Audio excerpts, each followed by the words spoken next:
다음 3번이요. 부가세. 자, 1번. 이 문제에 하나여 두 타전자는 과일인 사과와 복숭아를 가공하여 통조림을 제조하는 중소기업으로 가정한다. 다음 자료를 이용하여 제1기 확정신고, 의제 매입세의 공개신고서를 작성하시오. 단 전표 입력은 생략하고 원단위 미만은 절사하며 불러오는 자료는 무시하고 직접 입력하시오 그랬네요. 자, 그럼 의제 매입세의 공개신고서 들어가셔가지고 날짜는 4월에서 6월이고요. 자, 매입자료 보시면 일단 한솔청과에서 사과를 샀는데 증빙으로 계산서를 받았네요. 자, 사업자로부터 면세 상품을 사오는 경우에 증빙서류가 있어야지만 의제매입세에 공제가 된다고 했습니다. 얘는 계산서 받았으니까 자, 입력할게요. F2번 한솔청과 취득일자는 2020년 05월 31일. 구분은 계산서고요. 물품명은 사과, 수량은 1000개, 매입가액은 1000만원 그대로 쓰시면 되고, 자, 얘는 지금 사과와 복숭아를 가공하여 통조림을 제조하는 중소기업이죠. 자, 중소제조업의 경우에 공제율이 몇이요? 104분의 4예요. 이렇게 하나 입력하시고, 두 번째 두솔 첨가라는 데에서 신용카드로 사왔네요.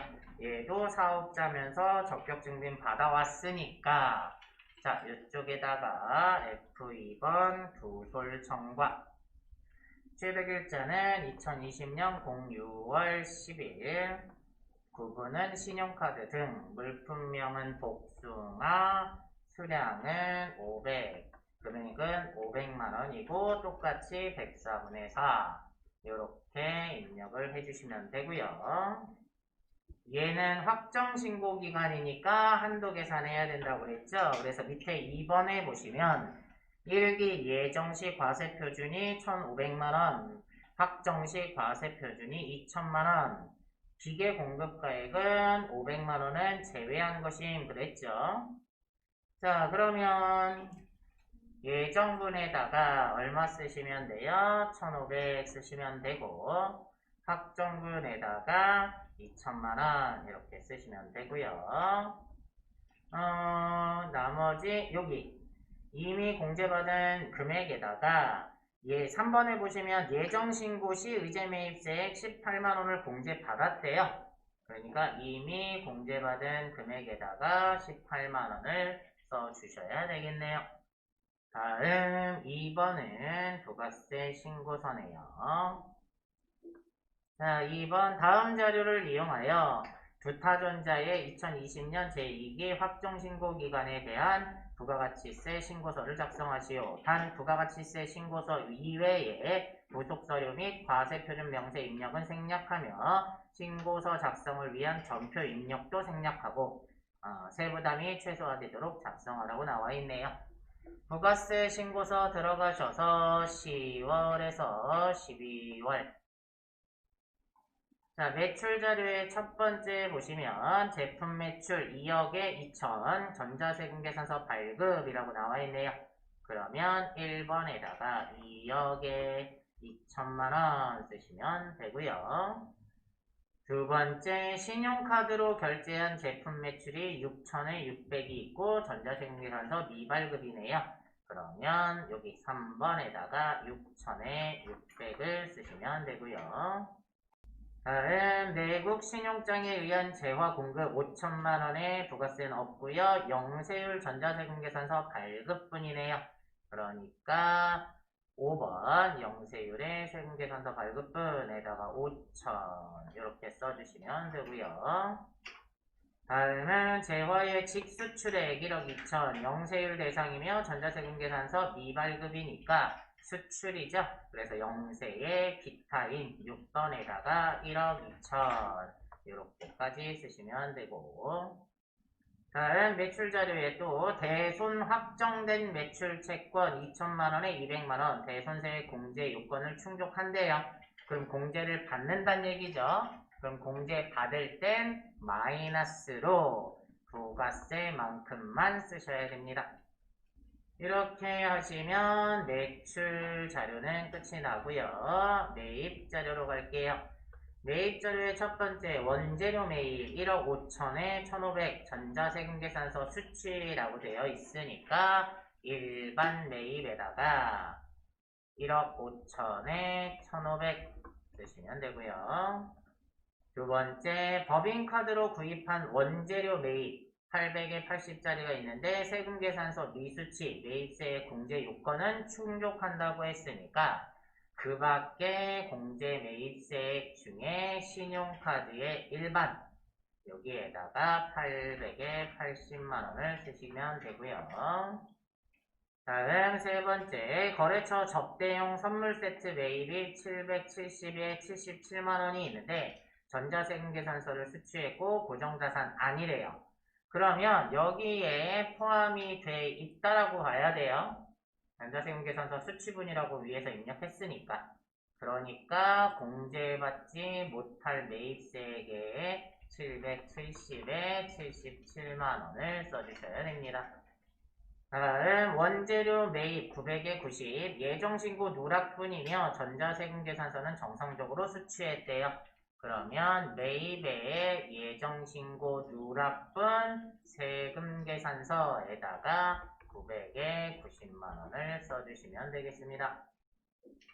다음 기타에 보시면 부가가치세 신고는 홈택스에서 전자신고하기로 한다. 전자신고했으면 전자신고 세액공제 되겠죠. 그래서 만원 써주시고 다음 전자세금계산서 발급시 국세청 전송도 정상적으로 이루어졌다 그랬네요. 자 그러면 여기까지 하시면 되겠습니다. 다음 넘어갈게요. 다음은 4번 결산이네요. 자 결산에 1번부터 볼까요? 1번 2020년 2기 부가가치세 확정신고와 관련하여 부가가치세 대급금 1200만원 및 부가가치세 예수금 2000만원 그리고 전자신고세액공제 만원이 발생하였다. 부가가치세 관련 회계 처리를 하시오. 요거는 수동이죠. 다음 2번 당사는 부동산 임대 사업을 하고 있다. 11월 1일 임차인으로부터 6개월치 임대료 120만원을 미리 받고 수령일의 전에 임대료 수입이라고 매출이죠. 계상하였다. 월할 계산하라고 했으니까 얘도 수동이고요. 3번에 이자비용, 사채에 대한 이자비용 회계 처리하는 건데 이것도 수동이고요. 다음 4번은 퇴직급여 충당부채니까 자동, 그 다음 5번은 대손충당금이니까 자동이요. 자 그럼 수동부터 볼게요. 자, 일반전표 입력에 12월 31일자로 부가세 정리하라고 했으니까요. 자 대변으로 부가세 대급금을 없애주시면 되고요. 얼마? 1200만원. 차변으로 부가세 예수금을 털어주면 되겠네요. 2000만원. 자, 전자신고세액공제 만원은 뭘로 하시면 돼요? 자비익으로 하시면 되겠죠. 자비익 만원. 그러면 얼마만 납부하면 되나요? 799만원 납부해야 되는데 나중에 낼 거니까 대변에 미지급 세금으로 잡아놓으란 얘기죠. 이렇게 하시라는 얘기입니다.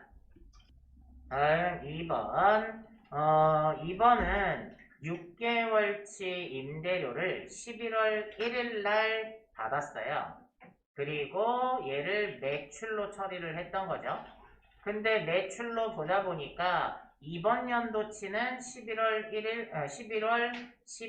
두 달치만 올해 치고 4개월치는 내년분이잖아요.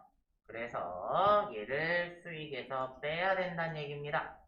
그래서 수익에서 뺄 거니까 차변에 임대료 수입을 몇 개월치 빼야 된다고요? 4개월치. 6개월치가 120만원이니까 한 달에 20만원 꼴이 되겠죠? 그러면 20만원씩 4개월. 80만원은 내년분이다. 그래서 수익에서 빼다가 내년분을 미리 나타났으니까 대변에 선수 수익이라는 부채로 처리해 주시면 되겠죠. 다음 3번. 아래 제시된 자료를 토대로 당초에 할증 발행된 사채의 이자 비용에 대한 회계 처리를 하시오. 단 전표는 하나로 입력할 거 그랬네요. 2020년 귀속 사채 액면 이자는 55만원으로 보통예금에서 이체됐대요. 그리고 2020년 귀속 사채 할증 발행 차금 상각액은 21만 5,300원이래요. 자, 그러면 액면에 약속된 금액은 무조건 나가야 되는 거니까 대변에 보통예금에서 얼마가 빠져나갔어요? 얘가 55만원이 빠져나갔고 사채 할증 발행 차금을 상각해야 되잖아요. 자, 그러면 어느 변으로 없애야 되죠? 차변으로 사채 할증 발행 차금이 없어지는 거죠. 자, 원래 발생했을 때 대변에서 발생을 했으니까 상각할 때 차변으로 상각을 해줘야 됩니다. 얼마가? 21만 5,300원. 그럼 그 차익만큼만 뭘로요? 이자 비용으로 처리를 하시란 얘기죠. 이렇게 해주셔야 됩니다. 다음 4번, 5번은 자동이니까요. 결산자료 입력 들어가셔서 1월에서 12월 4번 보시면 당해연도 퇴직급여 추계액은 생산직이 1억원, 관리직이 6천만원이고 이미 설정된 퇴직급여 충당부채액으로는 생산직이 5천, 관리직은 2,500만원이다. 당사는 퇴직급여 추계액의 100%를 퇴직급여 충당부채로 계상한다. 그러면 이 얘기예요. 생산직을 1억원 퇴직급여를 추계했는데 5천만원이 있으니까 5천만원만 추가로 잡으면 되고 관리직은 6천만원을 추계했는데 2,500만원이 있으니까 3,500만원만 추가로 더 잡으면 된다는 얘기네요. 자, 그러면 밑에 내려오셔서 일단 노무비에 있는 퇴직급여 생산직 거죠. 5천만원 이렇게 써주시고 관리직은 밑으로 내려오셔서 판매비와 관리비 중에 퇴직급여 전입액에다가 3,500만원 이렇게 입력을 하시면 됩니다. 다음 5번에 외상매출금 잔액과 미수금 잔액의 3%에 대하여 대손을 예상하고 대손 충당금을 보충법에 의해 설정하시오 그랬네요. 자, 여기 F8번 대손 상각 누르시면 대손율이 1%라고 나와 있는데 우리는 3% 잡아야 되니까 3%로 바꾸시고 우리는 외상매출금하고 미수금만 할 거래요. 그러면 나머지들은 지워주시면 되겠죠. 이렇게 지워주시면 됩니다. 되셨으면 결산 반영하시면 되고요. 자, 이렇게까지 다 끝났으니까 이제 뭐 해주시면 돼요? 전표 추가까지 해야 마무리가 되겠죠. 다음 5번 갈게요. 자, 5번에 1번은 당사는 매월 말일에 급여를 지급하고 있다. 이영미 4번 100번에 아래 5월 급여 대장을 바탕으로 급여자료 입력 메뉴에서 급여 항목과 공제 항목을 입력하고 원천징수 이행상황 신고서를 작성하시오. 단 수당 공제 등록 시 해당 없는 항목은 사용 여부를 부로 체크하고 월 정액 정기 부정기 여부를 무시한다. 또한 식대와 육아수당은 귀거세 요건을 충족하며 전월 2월 된 미환급세액은 63,000원으로 가정한다. 친절하게 다 알려줬네요. 자, 그러면 원천징수 들어가셔서 급여자료 입력 수당 공제를 먼저 보자고 했죠. 자, 열으셔서 기본급 있고요. 상여가 있고요. 직책수당은 없네요. 부로 빼고 월차수당은 있네요. 식대 비과세 요건을 충족한다고 했죠. 그러니까 그대로 두시면 되고. 자, 자금정보조금 없고요. 야간 근로수당도 없고. 육아수당을 하나 넣어줘야 되겠네요. 비과세로 육아수당. F2번 육아수당 찾으셔서 이렇게 입력까지 해주시면 되고요. 그 다음에 공제는 더 없네요. 없으니까 확인하시고 입력하시면 되겠네요. 몇 월분이죠? 5월분, 지급일은 5월 31일.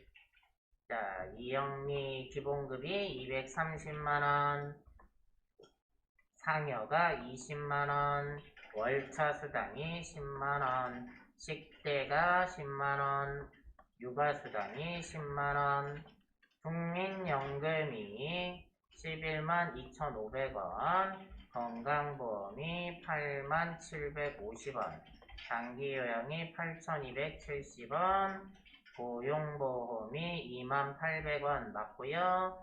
소득세가 5만 190원, 지방소득세가 5,010원 이렇게 입력을 하시고 원천징수 이행상황 신고서도 작성하라고 했죠. 자, 그러면 받으시고 원천징수 이행상황 신고서.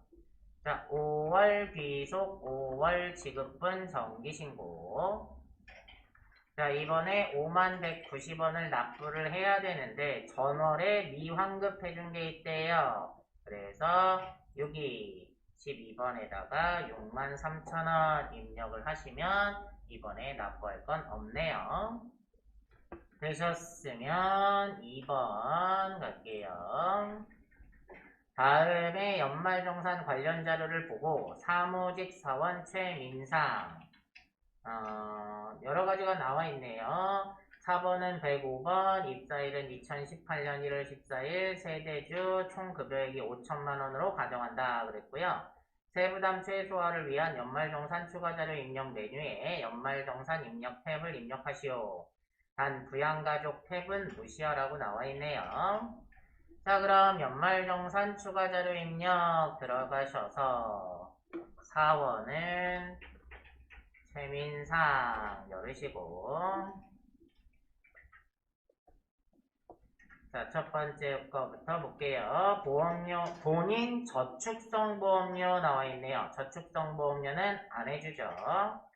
본인의 자동차 보험료는 해주죠. 보장성 보험에 해당하니까 일반에다가 55만원 써주시고, 다음에 보장성 보험이 또 있네. 배우자 보장성 보험료가 있어요. 72만원. 근데 배우자는 밑에 추가 자료 한번 보세요. 추가 자료에 보면 부양가족 배우자 만 40세 소득이 없대요. 그러면 배우자는 기본공제 대상자가 되니까 공제 대상이 되겠네요. 그래서 72만원을 여기다 합쳐서 쓰시면 되죠. 127만원 쓰시면 되겠네요. 다음 자녀 보장성 보험 24만원이 또 있네요. 밑에 추가 자료에 자녀는 만 5세 유치원 소득이 없대요. 그러면 얘도 공제 대상이 되겠네요. 그러면 여기에다 24만원을 또 더했어요. 더해서 써야겠죠. 그러면 151만원이 되겠네요. 다음 의료비 갈게요. 본인 보약 구입한 게 있대요. 건강 증진 목적이면 공제 대상이 안 된다고 했고요. 모친 질병 치료 목적 병원비 220만원 최민상 신용카드 결제됨 이랬네요. 자, 모친의 의료비는 해줘야 되는데 밑에 부양가족에 보면 모친은 주거형편상 별거 만 71세죠. 부동산 임대 소득 금액이 2,400만원이나 있네요. 자, 근데 의료비는 어차피 나이 제한 소득 제한이 없으니까 의료비 들어가셔서 모친이 71세니까 65세 이상자에다가 220만원 써주시고, 자, 신용카드로 결제됐다고 나와 있는데 밑에 신용카드 등 사용액에 그 내용이 들어있어요. 그러니까 뒤에 가서 하도록 할게요. 다음 의료비의 세 번째 배우자 임플란트 시술비 해줘야죠. 그럼 배우자는 그 밖에 공제 대상자에 해당하니까 여기에다가 200만원 써주시면 되겠습니다. 다음 교육비 본인 대학원비 600만원이 있네요. 본인은 대학원까지 해주죠. 그러니까 교육비 들어가셔서 본인에다가 600만원 이렇게 써주시고요. 두 번째, 모친 노인대학 등록금이 나오는데 직계존속의 교육비는 공제를 안 해준다고 했죠. 다음 자녀 유치원비 100만원이 있는데 이거는 해줘야겠죠. 그러면 취업 전 아동에 들어가셔서 100만원 써주시면 됩니다. 다음 기부금이 나왔네요. 본인 종교단체 기부금은 해주겠죠. 기부금 들어가셔서 종교단체 방해기부금에다가 300만원 쓰시고요. 배우자가 정치자금 기부를 했대요. 정치자금 기부금은 본인만 됩니다. 배우자 거는 안 돼요. 자, 그래서 이렇게까지 해주시면 되고, 자, 마지막 신용카드요. 자, 신용카드, 본인 신용카드 쓴 게 1,305만원이 있는데, 의료비 항목 중에 신용카드로 결제한 모친 병원비 220만원, 얘는 공제가 되죠? 대중교통 이용분 90만원 있고 전통시장 사용에 9만원 있대요. 그러면 대중교통하고 전통시장은 따로 입력할 거니까 1305만원에서 얼마를 빼요? 대중교통 90, 전통시장 9만원에서 99만원을 빼주면 1206만원을 써주시면 되겠네요. 그리고 대중교통에 90만원, 전통시장에 9만원 이렇게 써주시고요. 다음 배우자가 신용카드 쓴 것도 해주죠. 배우자가 소득이 없으니까 700만원이 있는데 거기에 대중교통 이용분 15만원, 전통시장 사용분 91만원이 있으니까 이걸 빼면 594만원만 신용카드에 더해주시면 되겠네요. 자, 신용카드가 그러면 1800만원이 됩니다. 대중교통도 15만원 더해줄게요. 그러면 105만원이 될 거고요. 전통시장에도 91만원 더하면 100만원이 되겠네요. 이렇게까지 입력을 해주시면 되겠습니다.